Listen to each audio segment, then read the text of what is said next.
But for now, I'd like to introduce you to Dr. Susan Persky. Dr. Persky, I'm going to read her formal bio, and then I may have a few of my own comments. Oh, you know how long it is. You're going to stay seated, I see. Dr. Susan Persky is an associate investigator and head of the Health Communication and Behavior Unit.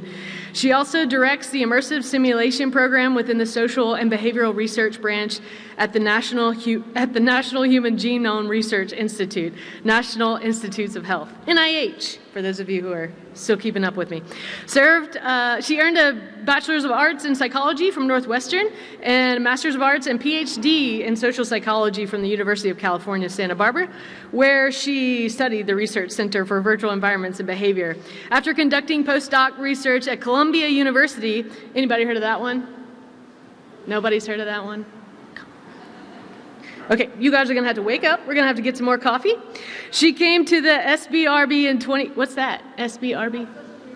Oh, Social Behavioral Research Branch. I already read that. In 2005. Here she built an immersive virtual reality-based experiential research lab, founded in 2006.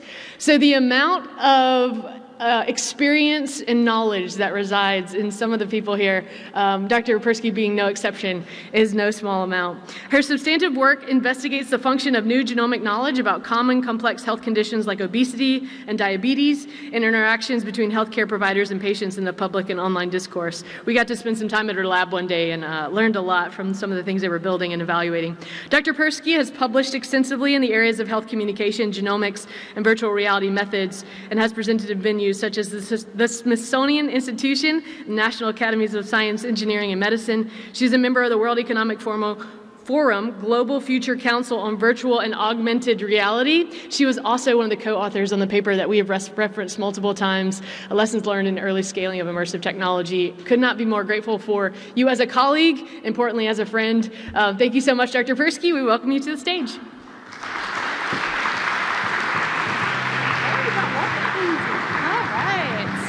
I don't know who that person is, but we should get her up here. All right, really happy to be here back at the Immersive Summit this year. I have a charge today to talk about the things that we don't know. What don't we know yet? We've heard so many amazing things that we do know. Oh, Immersive Simulation Program, that's the lab I lead at the NIH Clinical Center. Come visit me. Happy to show you around. Okay, so what do we know? Well, I mean, over the last day and a half, we've heard a lot about the things we do know. This is a figure from a paper recently came out in the brand new Journal of Medical XR, where Skip and our colleague Brendan and many other colleagues put together sort of a taxonomy of medical XR. What does this even mean as an emerging field? And one of the things we looked at is what has the academic literature done over that time? And basically what we see here is a nice exponential curve, right? So there's a lot going on in the field, tons of research going on. You've seen some of it here today, but there is more research than you can really imagine going on out there. What this research is showing us overall is this tremendous promise of immersive approaches in many domains of healthcare. I pulled one paper just as an example, a very recent review. This is showing the effect of VR training on the outcome of disability levels for chronic lower back pain. Okay, this is just one among many I could have shown you, but what we're really looking at here, if we look at that blue diamond at the bottom, that's sort of the overall effect of looking at a whole bunch of studies that are looking at this topic. And basically what it's showing is that VR tends to be more effective in these randomized controlled trials to whatever it's being compared to. We'll get to that in a minute. But I just want to start by saying there is a lot of evidence. There's a lot going on out there, and we know a lot. So when I come in to be the wet blanket on all the things that we don't know and all the things we need to do yet, I want to do it in the context of saying, it's in this larger framework. All right, so what don't we know? Where do, at least I think that, we have incompleteness in the key information we need to get to that point of scale that we keep talking about, where we want to be. So the two things I'm going to focus on today are which particular applications are indeed ready for scale, and what applications work for whom. All right, start with the first one first. My clock is not ticking. I mean, I'll talk forever if you want, but I just want to say that my timer's not going. So thinking about that, we can think about it in terms of our translation pipeline. So those of you involved in research, involved in clinical care, you're kind of at one end or the other, or maybe in the middle of this pipeline. So what we're really thinking about is when we come up with a great idea, like maybe we can implement immersive in healthcare, right? We start sort of at the beginning. We say, could this even work? Is there any evidence out there to suggest, could we do some basic research? Can we do some pilot testing to suggest that there's something there, that we should sort of move this field along? And then we get the evidence to say, does it work? These are our efficacy trials, right? These are our randomized control trials, for example. And there we say, okay, does it work? And then we get to do the great part of making it work, where we try to implement it, we put it out in the world, we look at how to make it fit into workflows and things like that. So we implement and we disseminate. So if I had to take the field as a whole, I would say we're here-ish. Not for all applications, not for all indications, but as a whole, I'd say oftentimes what we're trying to do still is sort of figure out, does it work? Do we have enough evidence to say that these tools are efficacious? So I showed you first a graph that we've been doing some of this work since 1985. That's probably a little bit of an overstatement. We've been doing this 20 years. So why is it that we don't have the evidence we need? There's a lot of reasons for that, but the biggest, I think, is because when we think about XR, the interventions we are making are not simple, right? We are often thinking about efficacy as, a particular compound in a pill, right? Or thinking about a medical procedure. There, it's a lot easier to design a trial, to think about, does it work, does it not work? But medical XR applications are really complex, they're often behavioral, and they're often adjunctive. So it's not quite so easy to figure out as a whole what's working. Then we also have to think about, what are we considering when we're asking these questions about, does it work? Oftentimes we're really focusing on the hardware, right? We're at the Immersive Summit, we're talking about immersive technology. But the way that I like to think about these applications is really in all of their complexity. I'm a researcher, I can't help it, right? So I think about them in terms of, yes, the hardware, very important, but also the content, the context, sort of what's going on around the provision, and then the algorithms that are pulling all of these things together. And that's really what I'm thinking of in the intervention when I'm saying we need a little bit more evidence. I do want to just put a pin in this question of content, because oftentimes as we're sort of focusing on the hardware, we're not thinking about what's the person seeing when they put their headset on when we're doing some of these research evaluations. Are they seeing a very calming scene? Are they playing an interactive game? Are they interacting with a virtual human? Obviously these are incredibly different experiences, and lumping them all together doesn't do anyone justice. So because of this complexity, I would say what this really complicates is figuring out how we do our research. What kind of research design is going to answer the question that we actually need to answer to know what we need to know? How do we identify the mechanisms? Why does this actually work? And how do we pull our evidence together to say, as a whole, we have this body of evidence showing this is effective? A little bit on each of these. So first, I don't know how many of you are going to end up designing trials, but I think it's important to be a consumer of these trials and sort of understand what they can tell us. So we're designing these trials to figure out efficacy, but we can't do it the same way every time. Every question we have to answer requires consideration. At the end of the day, the way we design our study, what we take our XR application, what we compare it to, that totally defines the claims we can make. In a regulatory context, that becomes really important, but I think it's important in general. What can we actually say this can do at the end of the day? This is from a paper my colleague Luana Coloca and I wrote about different trial designs in medical XR. I'm not going to go into any detail here, but what I do want to point out is that in our early days, in a lot of that sort of early part of the graph, in a lot of the stuff that has gone on before we were getting to this point at the VA, we were looking at pilots, where we're saying before the trial, a person felt like this. After they wore the headset, they feel like that. This is not the kind of evidence that we can use at the end of the day to really make strong claims that our applications work, that they're really going to, that they're the thing that's changing someone's health. We also tended to compare them to a group of people who got nothing. So again, this is giving us important formative pilot evidence, but it's not the kind of thing that we want to hang our hat on at this point in the journey. So these are the kinds of trials that we're doing now, that we're seeing, that we need to continue to do, where we're taking our XR applications and we are comparing them to, what is standard of care? What does that look like? Or we can compare them to someone who's getting treatment, maybe in the community. What is the sort of usual treatment someone will get for this? That's when we can start to say, okay, our application is better than the other options. Or even more often, we're saying, okay, it's just as good as, or maybe it's an important adjunct. It adds, to what we're already doing. And these are critically important, and there are not enough of these quite yet. And then there's the placebo-controlled trial, which is sort of, people think of as the gold standard. It's really where we're also figuring out why and how is this actually working? What are we doing to get that effectiveness? So these are the kinds of trials that we're really looking for in this field now, and are happening, as Dr. Clancy was sort of telling us about, but they're in progress. We're not at a point now where we have that evidence amassed. So as I was mentioning too, if we want to think about why are these working or what do we have to test, because of the complexity of these interventions, we're not just saying should they wear a headset or should they not wear a headset. There are so many things about our applications that make them work. And in the paper that we wrote, we pulled out a bunch of things that we think are sort of XR-focused reasons why using immersive in therapeutics tends to work. So these are all the great things about the technology that can really lend important efficacy to our, to our interventions. So things like immersion in presence and the fact that things are behaviorally driven. I move my arm in real world, it moves in VR. We get our interactivity, our novelty. You can read. So you see the kinds of things that are here.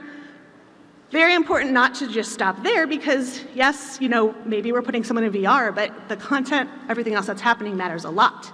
So there's all these other kinds of things that are part and parcel of what it is we're doing that we have to think about. So things like what kind of topics are we bringing up? What's being discussed? Are we eliciting affect, right? This is a small list. It could go on from there.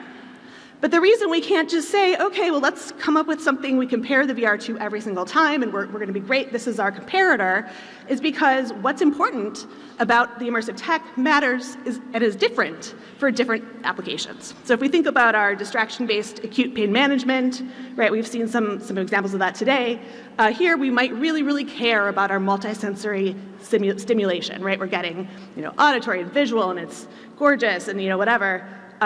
Our topics, right? We're getting these calming topics. We're hearing about relaxing things. We're hopefully eliciting, some relaxation, maybe some joy, right? So these are the kinds of things that we're worrying about or we're thinking about. When we're looking at our gamified physical rehab, though, right? It's a different situation. So here we're really focused on maybe our embodiment, right? Our being represented in the VR, the fact that things are behaviorally driven, that these things are happening because I'm moving my arm in a certain way. We're thinking about closed loop systems where my performance is driving what happens next. These are the factors that are going to be particularly important in this context. So this is all really to say that talking about immersive therapeutics is one big lump. When we come to the research enterprise, doesn't work that well. Then last, I'm going to talk about in this area sort of the scope of the evidence synthesis. So I showed you at the very beginning a little slide of part of a meta-analysis where we're taking multiple studies, multiple randomized control trials, and we're saying overall, what is the effect of doing this intervention? So that's the goal of this sort of evidence synthesis that's at this top of our hierarchy of evidence pyramid. And this is sort of one of these textbook kind of diagrams of, what kinds of research you do to really get to the pinnacle of saying, yes, we've got the evidence that something works. So when we're finally taking these studies that we've done, these rigorous studies that we've performed, and we're putting them all together to say, as a whole, does this work? The way that we actually do this in the studies we choose and the questions we ask matter a lot because it really defines exactly what question we can answer. So one thing we can think about is sort of the scope of the studies we pull together and we review. Does it make sense to have an analysis that said, hey, how effective is medical XR? No, I don't think anybody in this, that doesn't make sense. That's way too big of a category. XR for pain? Maybe. We can start going down the list, right? Further and deeper and getting more and more and more granular. And depending on the question you want to answer, you may not want to get all the way down to a specific application for a specific outcome in a specific population. You may not want to get all the way down there, and that is fine. But we really have to think about this whole possibility, this whole ladder of what is it that we actually want to figure out when we're saying, yes, there is evidence for this. So just for fun, because I had sort of a hunch that our evidence synthesis was ignoring content, which clearly is my soapbox here, my colleague Megan Zhao and I, we were working on an analysis where we are looking at how often these meta-analyses and these reviews, how often are they thinking about when they're looking at pain, what's actually happening inside the headset when a person puts a headset on. So we did a systematic review. Poor Megan, I said, okay, let's just pull all of the systematic reviews and meta-analyses that looked at pain in XR. In 2022 and 2023, there were 60 of them. So that'll tell you something about the scope of this literature. It'll also tell you everyone was doing reviews during COVID. That was definitely a thing. But this literature is huge, right? Well, the review literature is huge. The underlying literature is not as big as we would like. But we said, okay, let's look at all of these and let's look at how they treat content. And what we found is that a full third of these reviews did not have zero information about what people saw when they put the headset on. So all we know is they used VR for pain management, and we know nothing about what actually happened in those environments. What we, in generally, were seeing is that the level of evaluation tends to be at this sort of, it is VR or it is immersive and this clinical outcome, and maybe, a little bit more. So often at this level of sort of maybe XR for procedural pain. That's about where we tend to be sort of pulling this literature together.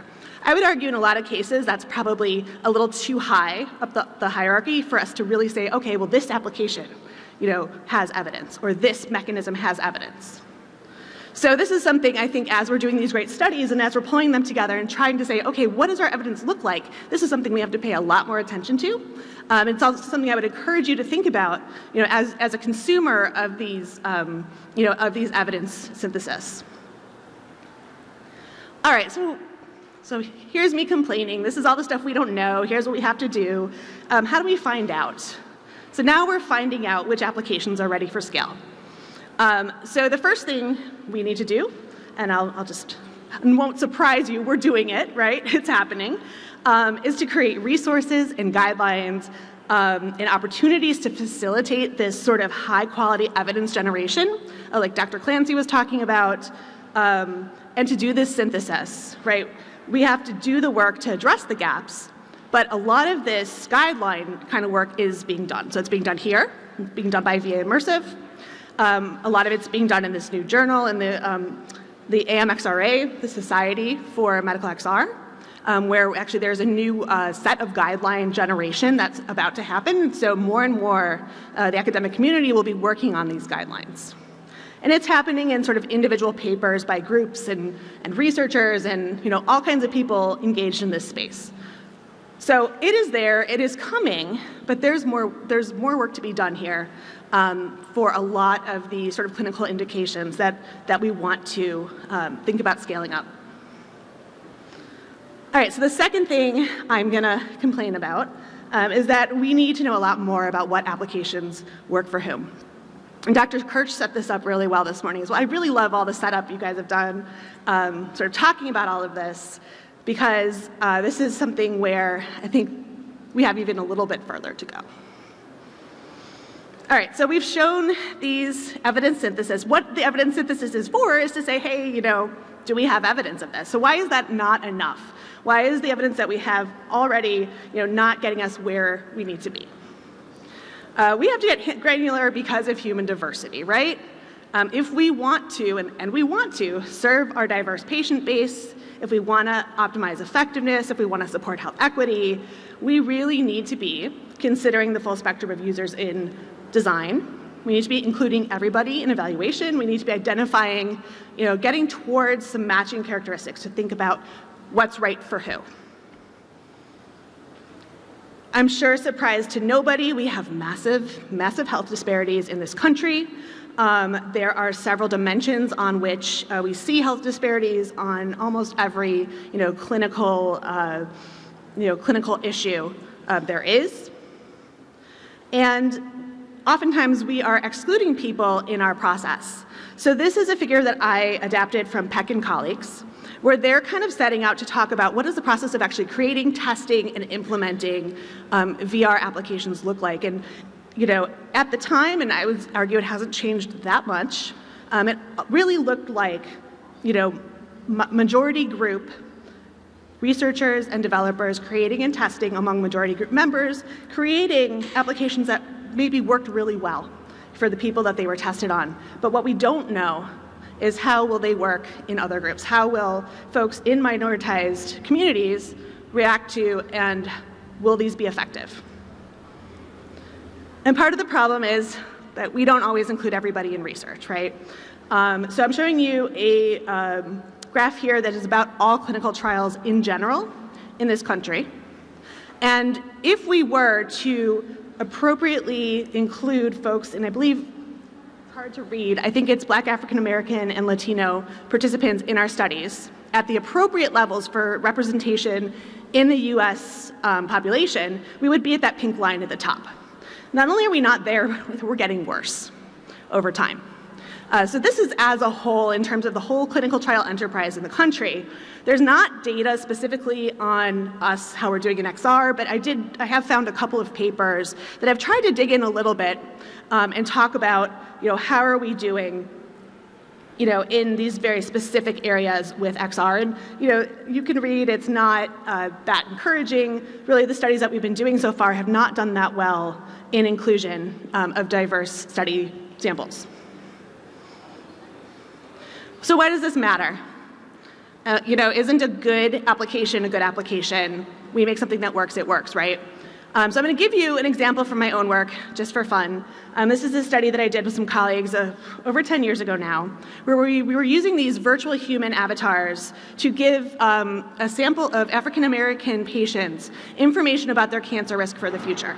This was real cancer risk information based on some screening we had done with them, and we had these avatars deliver the information in a virtual clinic room.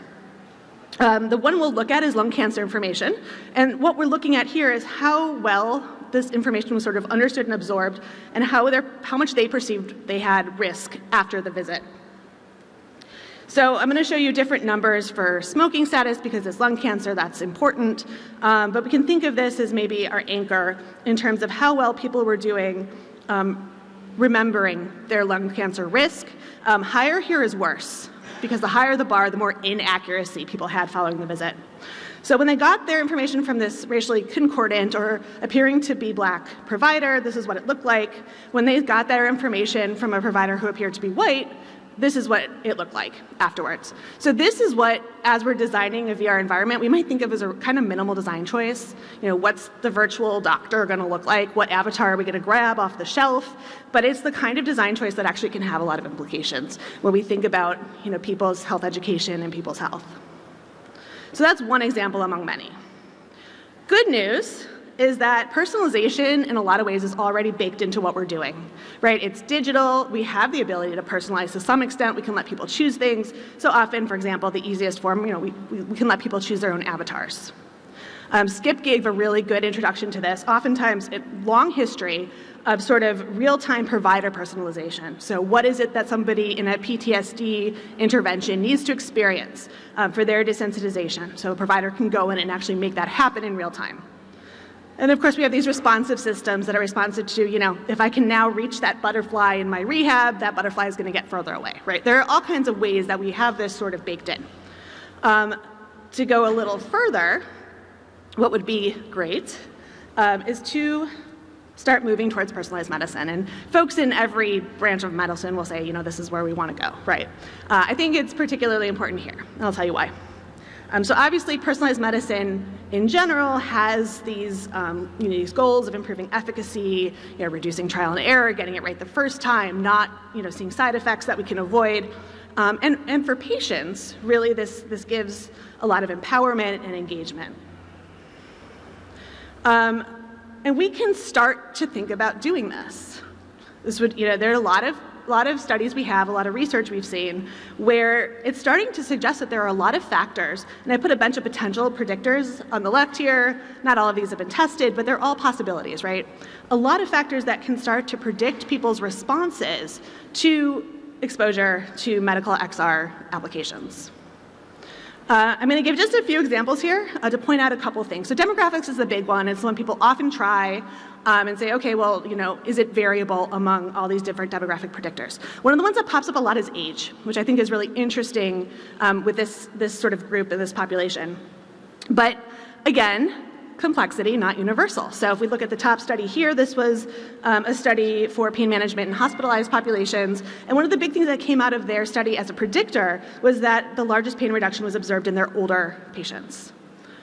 Below that is a systematic review on pain, which concluded that the largest pain reduction was in the younger participants.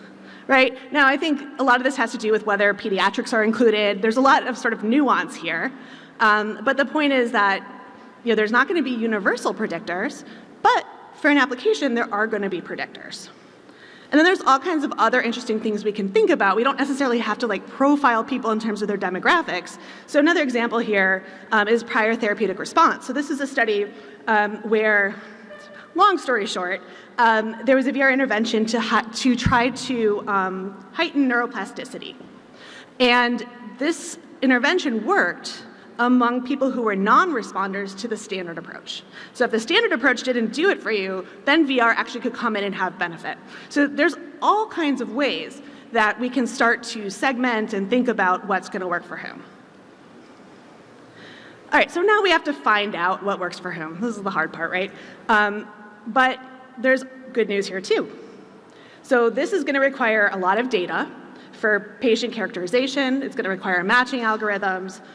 It's going to require a lot of work, but data generation is a strong suit of VR. I mean, that's something we know. We put a headset on and we start generating massive reams of data right away.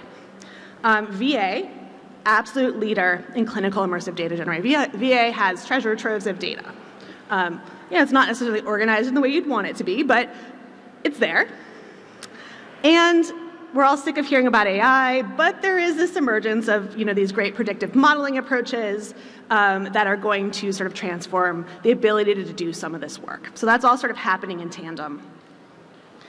Of course, it's going to take a lot of work. So this whole enterprise is really going to depend upon intentional recruitment and retention of our minoritized research participants, because if we don't have data on everyone, then we can't build algorithms to predict for everyone. So we're going to need that.